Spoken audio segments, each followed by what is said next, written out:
లోక్సభ ఎన్నికలకు భారతీయ రాష్ట్ర సమితి సరికొత్త వ్యూహంతో ముందుకెళ్తున్నట్లు మీడియా కథనాలు చెప్తున్నాయి.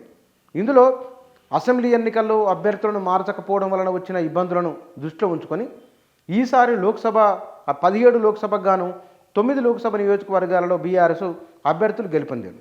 ఈసారి గెలుపు ప్రధానంగా తీసుకొని సిట్టింగులందరికీ సీట్లు అనేది లేదు. ఇప్పటికీ ముగ్గురికి మాత్రమే వీళ్ళు పోటీలో ఉంటారు అనే సిగ్నల్స్ వచ్చినాయి. ఆ ముగ్గురిట్లలో వినోద్ కుమార్ ఒకరు ఉన్నారు. నిజామాబాద్ నుంచి కవిత పోటీ చేయడం లేదని తెలుస్తున్నది. ఇక మిగతా నియోజకవర్గాలలో గెలిచే వారినే ప్రాతిపదిక తీసుకోవాలి. వీలైతే కనుక మిగతా అభ్యర్థుల మొత్తాన్ని మార్చి కొత్త వారిని తీసుకోవాలని కేసీఆర్ భావిస్తున్నట్టుగా తెలుస్తున్నది. అంటే ఇక్కడ అసెంబ్లీ ఎన్నికల్లో అభ్యర్థుల మార్పు లేని కారణంగా జరిగిన నష్టాన్ని దృష్టిలో ఉంచుకొని ఈసారి లోక్సభ ఎన్నికల్లో సామాజిక సమీకరణలు, వ్యక్తులకున్న పాపులారిటీ ఎట్లా ఉన్నది, తన పాపులారిటీకి ప్లస్ తన సామాజిక వర్గము, పార్టీ మద్దతు, ఈ మూడింటి ద్వారా ఆయన గెలవగలడా, ఎట్లా గెలవగలరు, తర్వాత కింద నియోజకవర్గ ఎమ్మెల్యేలు ఎవరైతే ఉన్నారో కాంగ్రెస్ పార్టీ గెలిచిన నియోజకవర్గాలు ఎక్కువ ఉన్నాయి ఎమ్మెల్యేలుగా, అక్కడ వాళ్ళందరినీ కాదని నెట్టుకొని రావాలంటే కనుక చాలా శక్తి సామర్థ్యాలు కావాలి. ఈ శక్తి సామర్థ్యాలు ఉన్నవారు ఎవరు ఉన్నారనే దానిపైన కూడా భారత నాయకత్వం తీవ్రంగా ఆలోచన చేస్తున్నది.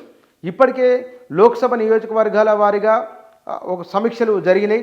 ఆ సమీక్షలో తీసుకున్న సమాచారాన్ని ఆధారంగా చేసుకొని కార్యకర్తలకు, రెండో శ్రేణి నాయకులకు అందుబాటులో ఉండేవారు, సామాజిక సమీకరణకు సరిపోయేవారు, ఆర్థికంగా తట్టుకునేవారు, కాంగ్రెసు బీజేపీ వ్యూహాన్ని తిప్పికొట్టగలిగే శక్తి సామర్థ్యాలు ఉన్నవారు, ఇలాంటి వారు ఎవరైతే ఉన్నారో వారిని ఈ 17 లోక్సభ నియోజకవర్గాల్లో ఎంఐఎం ఒకటి మినహాయిస్తే కనుక మిగతా 16 లోక్సభ నియోజకవర్గాల్లో గట్టి అభ్యర్థులనే బరిలోకి దించాలని, హైదరాబాద్ పరిధిలో తప్పకుండా తమకు 1-2 స్థానాలు వస్తాయనే ధీమతో ఉన్నారు. మెదక్ జిల్లాలో కూడా వస్తాయనే ఒక ఆలోచనతో భారత నాయకత్వం ఉన్నది. ఇట్లా మొత్తము ఉత్తర దక్షిణ తెలంగాణలు కలుపుకుంటే కనుక ఈసారి మెజారిటీగా 10-12 లోక్సభ స్థానాలు గెలవాలనే పక్కా వ్యూహంతో బీఆర్ఎస్ నాయకత్వం అడుగులు వేస్తున్నట్లు తెలుస్తున్నది. అందులో భాగంగానే అభ్యర్థుల మార్పు అనేది ఈ లోక్సభ ఎన్నికల్లో ఉండబోతున్నట్టు తెలుస్తుంది. బహుశా అసెంబ్లీ ఎన్నికల్లో అభ్యర్థులను మార్చలేదు కాబట్టి అక్కడ నెగిటివ్ ఫలితాలు వస్తే ఈసారి మారడం వలన మరి పాజిటివా నెగిటివా తెలియదు, కానీ అభ్యర్థులను వీలైతే మార్చాలి, వెనకడుగు వేసేది లేనే లేదనే భావనతో బీఆర్ఎస్ అధినాయకత్వం ఉన్నట్టు తెలుస్తున్నది.